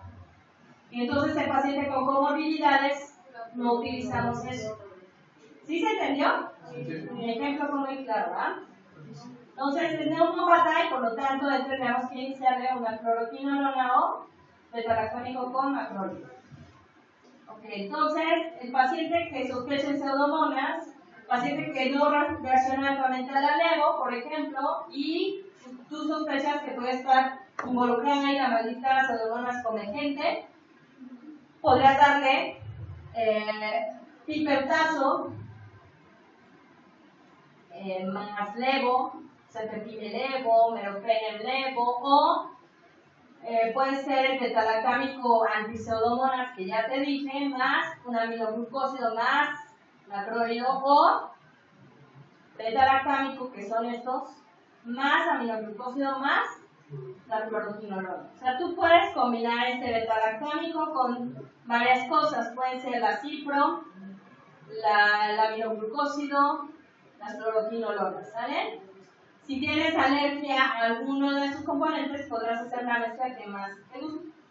Si se sospecha esta fábrica meticilino resistente, agreguen banco o lineso, acuérdense. ¿Cuánto debe durar el tratamiento? La neumonía debe ser tratada por mínimo 5 días. Si consideras que el paciente no va a cumplir el esquema antibiótico, por favor, no lo egreses. Deben permanecer febriles por 48 a 72 horas y no deben tener ningún signo de inestabilidad clínica asociado a la neumonía antes de descontinuar el tratamiento. ¿Hasta cuántos días máximo podría llevar el tratamiento? 14 días máximo. Si a partir, realmente les voy a decir un secreto. Tú observas que el paciente tuvo adecuada respuesta al tratamiento a los 3 días. Si después de 3 días de iniciar un tratamiento no ves mejoría, no va a mejorar ni porque se lo dejes 20. Sí, a los 3 días, las 72 horas es como nuestro punto de partida para ver si el paciente ha respondido o no a eso que le estamos dando. Si sí respondió, lo vas a seguir desde 10 hasta 14 días máximo. Se los comento porque paso a visita a veces al piso de cirugía y llevan meropenem día 25. Sí pasa. Vancomicina, día 42. Sin novedad, ¿no? Y el pinche está Fabio así de rascada de la pasa. Ya se los mandaba, ¿no? Casi haciéndote chonitos.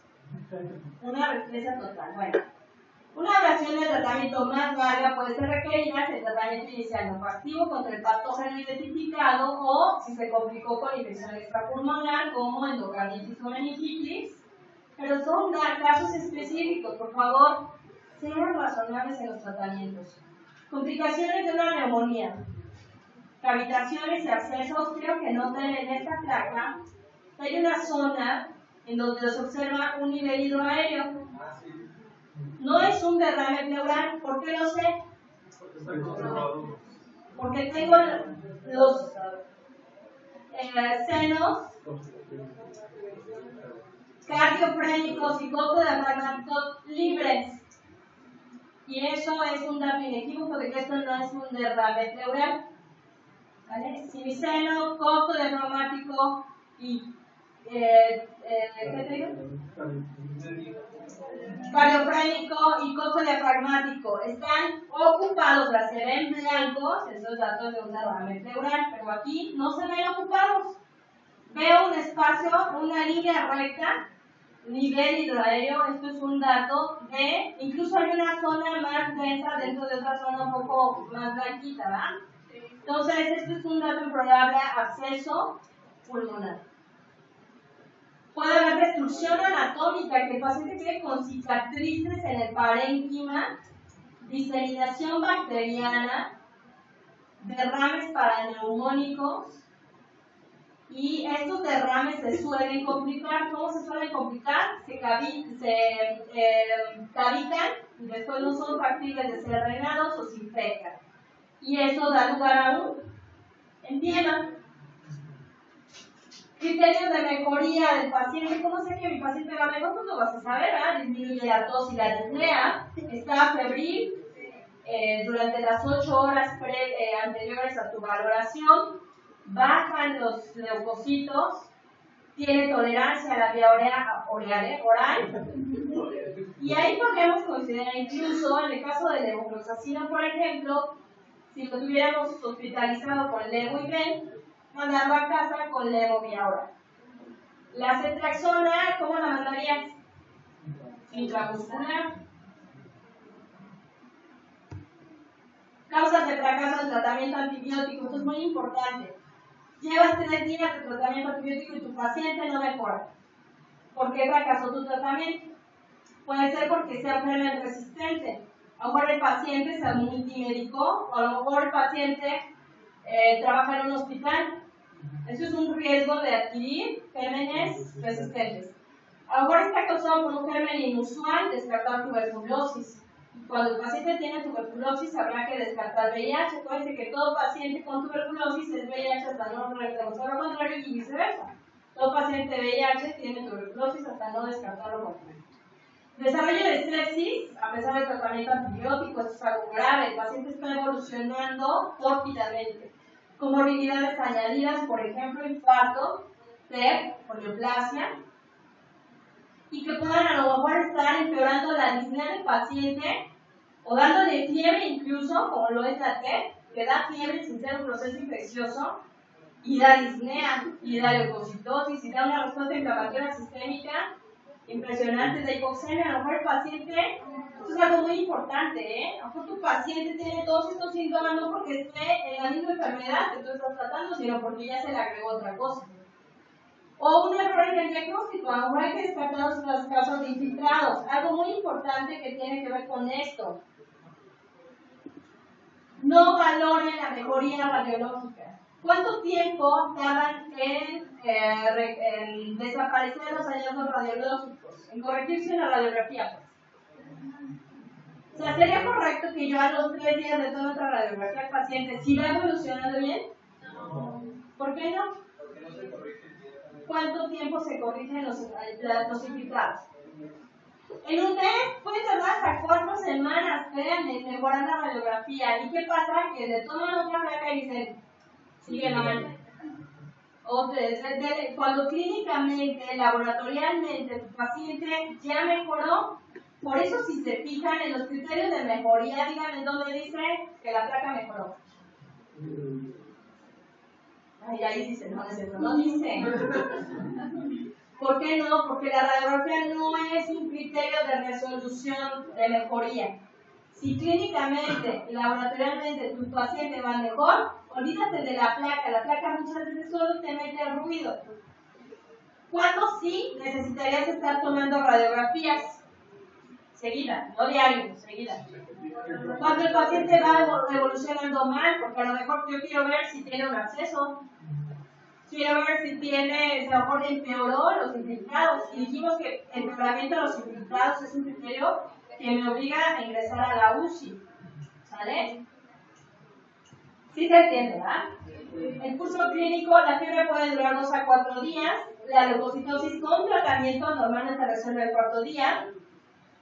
Los estertores pueden persistir después del 7º día y las anormalidades en la radiografía se resuelven lentamente. ¿Sí? Si en el caso de la infección por estreptococo pneumoniae a la 4ª semana, aproximadamente en el 60% de los casos. Si es mayor a 60 años o tiene una enfermedad coexistente, se resuelven el 25% a la 4ª semana, pero puede tardar más, ¿eh? Ok. A ver, ahora sí.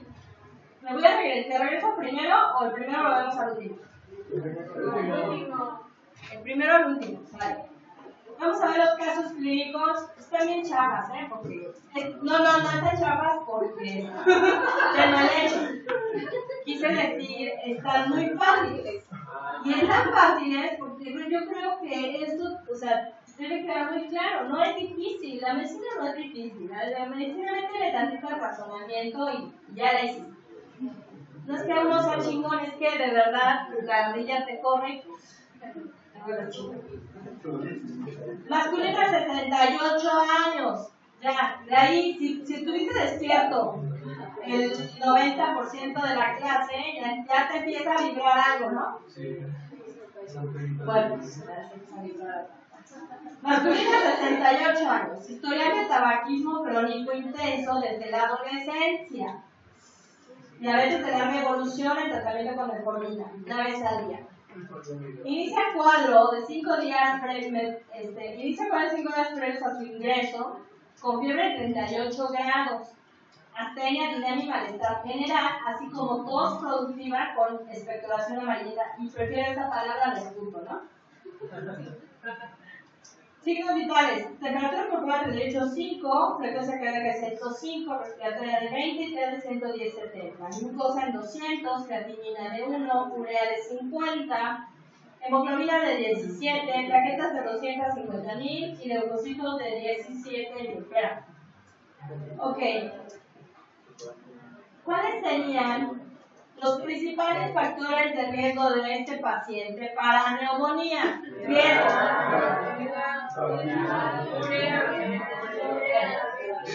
Factores de riesgo, no factores de gravedad.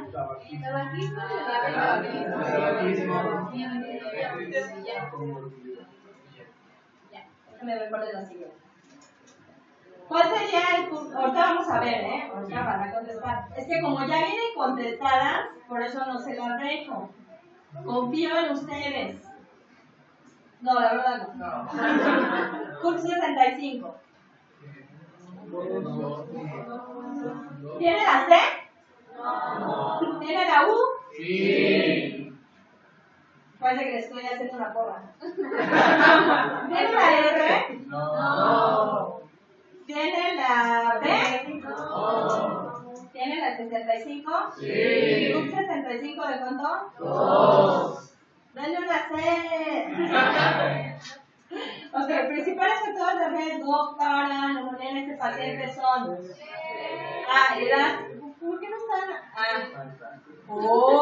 Eso yo no lo hice. Agradezco a mi staff que lo haya realizado. Edad, tabaquismo y diabetes. ¿Sí? ¿Están de acuerdo? Sí. La edad y sedentarismo no. A ver, primero, ¿tuvieron que leer las respuestas para saberlo? No. Edad y sedentarismo no. Edad y diabetes. Sí, pero hay una más completa, ¿verdad? Consumo de metformina, consumo de marihuana, eso no decía. Este paciente contaría con un puntaje CURP 65 de 2. Aquí el redoble. El agente biológico más probable de acuerdo a los factores de riesgo es Staphylococcus, Haemophilus, Neumoxella o Streptococcus. Gracias Dios. Por lo tanto, usted indica cómo tratar aquí, híjole, sí, tratamiento de elección. ¿Ampi? No. Ok. ¿Ya contestaron en la mente esta pregunta? Ok. ¿Por qué Levo?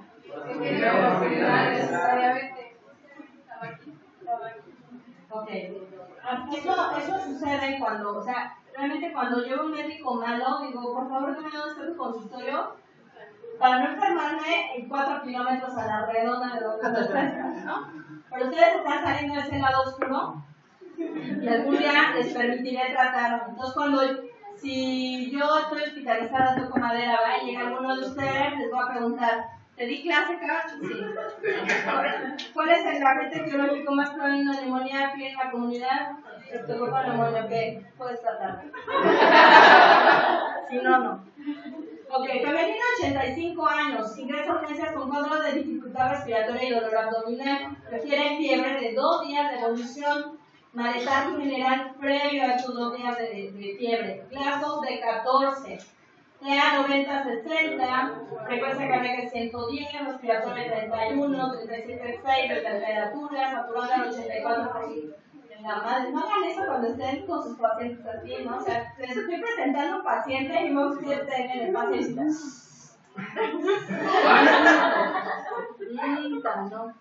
¿No? Tenía un compañero residente que antes de poner un catéter, persinaba con el catéter al paciente, lo persinaba con el catéter. Entonces un día no se dio cuenta que era un paciente consciente y me empieza a persignar y dice, ¿qué hace, doctor? Glucosa de 100, ¿quieres leer esto? No. Glucosa de 180, creatinina de 1,8, grasa de 60, hemoglobina de 14, 550.000 plaquetas, leucos de 14.000, ego normal. Comunica urgencias con un cuadro de dolor abdominal, le realizan una radiografía de abdomen que sale normal, un ultrasonido abdominal que sale normal, y en la radiografía de tórax sí se observa un infiltrado intersticial y nodular basal izquierdo con broncograma aéreo. ¿Por qué les puse el ultrasonido? ¿Qué pensarían como diagnóstico inicial? Sí, la radiografía de tórax. Abdomen agudo. Por el cuadro tan bizarro, podría ser una apendicitis del anciano. Pero si hay un ultrasonido normal, se la pelaron. ¿Vale? Su sospecha diagnóstica es neumonía más apendicitis del anciano. No. La cagué. Cuando llegue mi sueldo va a ser, oiga, pero es que hay muchos descuentos. Sí, por todas las peladeras que tengo. Bueno, si no, una cooperacha, ¿no? Les voy a pasar la gorra para poder pagar todas esas multas que me van a imponer. No manches, ya casi acabó. Neumonía adquirida en la comunidad, SIDA, época exacerbada.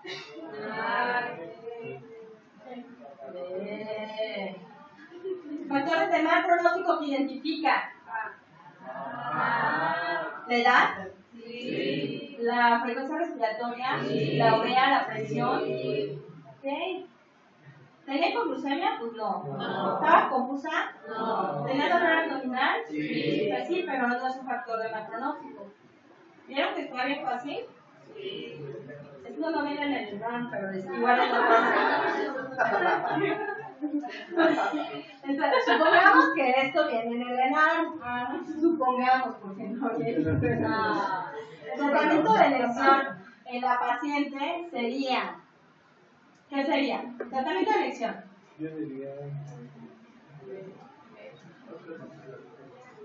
¿Qué le van a dar? Bueno, a ver, como no lo controlaran así, o sea, le darían fluoroquinolona, Ceptra clarito, Cipro, tal vez. Hay tres son correctas.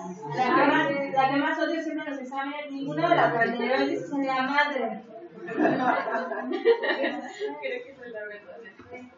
Siempre contestan ninguna de las anteriores. No es cierto. No es cierto, ¿eh? No es cierto. Sí les voy a dar un consejo. Ay, eso es correcto, sí. Sí les voy a dar un consejo. Nunca borren una respuesta que ya pusieron. Nunca la borren, de verdad, no la borren. Yo les voy a presumir, pero en la facultad les dirán, en la facultad exentraba siempre, ¿no? Por angas o mangas, una vez lo exenté y me fui al final de gastro, cardio y neuro.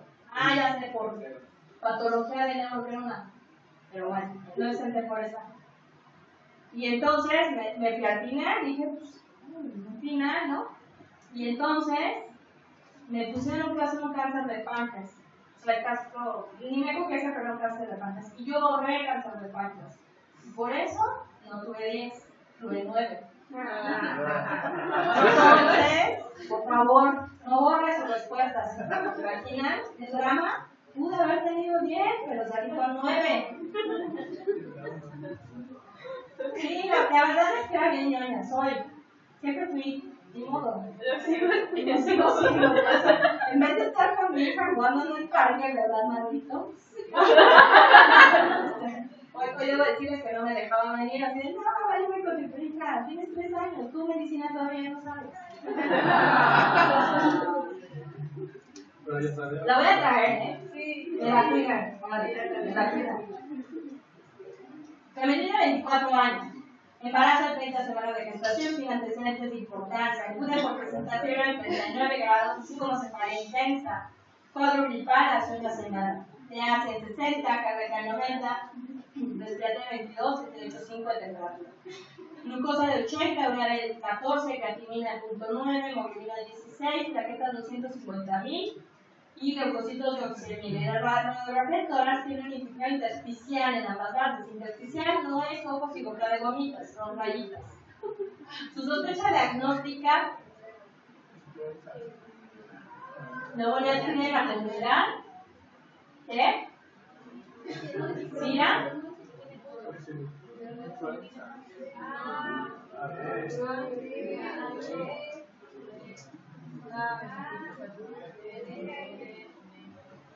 Tiene infiltrado intersticial. Por eso digo que lee. ¿Cuáles son nuestros tres principales grupos de riesgo para influenza? Se los puse a leer, ¿eh? ¿Cuáles son nuestros tres principales? Embarazadas, ancianos y jóvenes como ustedes. Los niños, o sea, piensen en ¿qué edad tenían en el 2010? Hace 7 años que edad tenían. No,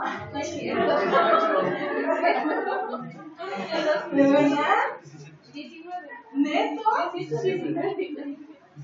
Mi juventud muy bien. Neto, cuando fue nuestra mera epidemia de influenza, yo también era muy joven, obviamente. Estaba en el R4. Yo era el R4 neto, de verdad. Era nivel 4. Entonces, nos dimos cuenta de algo. Los niños, no. Nuestros viejitos, no. Los grupos más susceptibles eran embarazadas, casi les dio a huevo a todas. Y jóvenes, como yo en ese momento, como ustedes comprenderán. Mi pregunta es, si ustedes son personal de salud, de riesgo, muchos médicos, colegas míos, enfermaron, unos fallecieron porque la epidemia nos agarró en la pendeja, se duele la baba, sin vacuna, sin saber qué diablos, sin saber cómo evolucionaban, sin saber cómo tratarlos, sin saber nada. La epidemia nos agarró sin saber nada, teníamos miedo. Mucha gente, ¿saben qué hizo un reciente medio hojaldra? Me dijo una compañera, tú no tienes hijos, yo sí tengo hijos, Fulanito tiene hijos, entonces intuba a todos los pacientes. Tú no tienes hijos, intúbalos tú, ¿no? Así como que no se pierde nada, ¿no? No se pasa de familia. Teníamos miedo, no queríamos ver pacientes a veces, ¿no? Teníamos miedo a enfermar, mucha gente enfermó. Y nos dimos cuenta de que la influenza no ataca niños, no ataca ancianos, ataca gente joven como ustedes. Muchos de colegas que se enfermaron en la edad productiva joven. Y pues el ser trabajador de la salud te obliga, te exige vacunarte cada año contra influenza, por favor. Ahora, la vacunación de la influenza incluye ya el tipo, como diría la maestra Esther, HMNZ, H1N1, que fue nuestra cepa causante de nuestra epidemia, pero vacúnense, no tengan miedo a la vacuna, vacúnense por favor. Y las embarazadas, por eso les puse este caso. El tratamiento de elección para la paciente, ¿cuál es? La medida más efectiva para prevenir este cuadro es, por favor, vacúnense. Esto se los puse totalmente a breve porque sé que muchos de ustedes no están vacunados. Estamos en época de repunte de casos de influenza. A mi hospital han llegado ya casos de influenza a hospitalización, incluso casos a terapia intensiva. La etapa de influenza, la época de influenza es justamente el cambio de temporada invernal a la primaveral. En 2010, cuando ustedes eran unos mocosos pubertos, nos agarró en marzo-abril de 2010, Semana Santa. Entonces, por favor, vacúnense. Están todavía a tiempo. Pasó campaña nacional de vacunación, deben haberse vacunado. Pasó campaña nacional de vacunación. Esperen, no se muevan.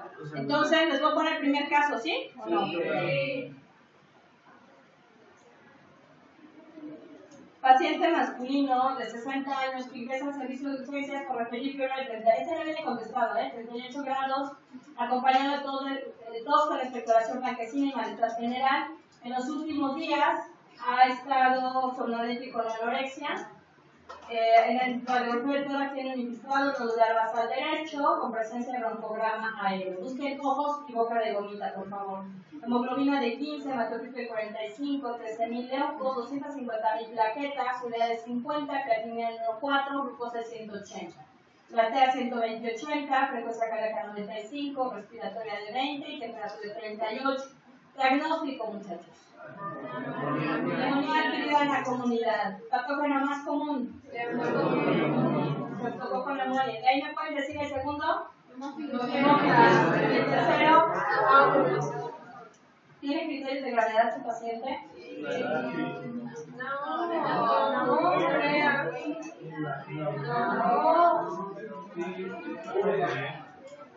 ¿Cuál criterio de gravedad? ¿La urea? La creatinina, bueno, no, la creatinina no está. CUR 65. Señor C, ¿sí o no? No. Bueno, no, eso tiene razón, se las compro. La U. Sí. La R. No. La C, la R que sigue. La B. No. El 75. No. El 69. Es factor de riesgo 69, pero para cáncer maligno, por el papiloma. Y el que no sepa, el método de plano es una vergüenza que tiene mi permiso para faltar el próximo sábado y a practicar. Les explican, muchachos. Patógeno más común, ya. ¿Criterios de gravedad? ¿Tiene criterios de gravedad? ¿Tiene criterios de hospitalización? ¿El CUR 65 tendría? ¿Tiene criterios de hospitalización? ¿Con cuántos hospitalizamos? ¿Con cuántos ingresamos a la UCI? 3. ¿Tratamiento que sugieren?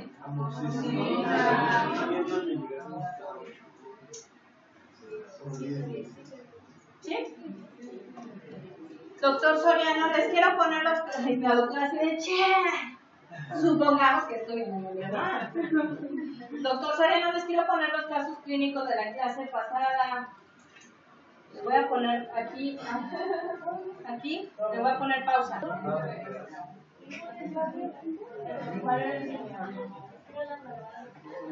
Y ahorita vemos.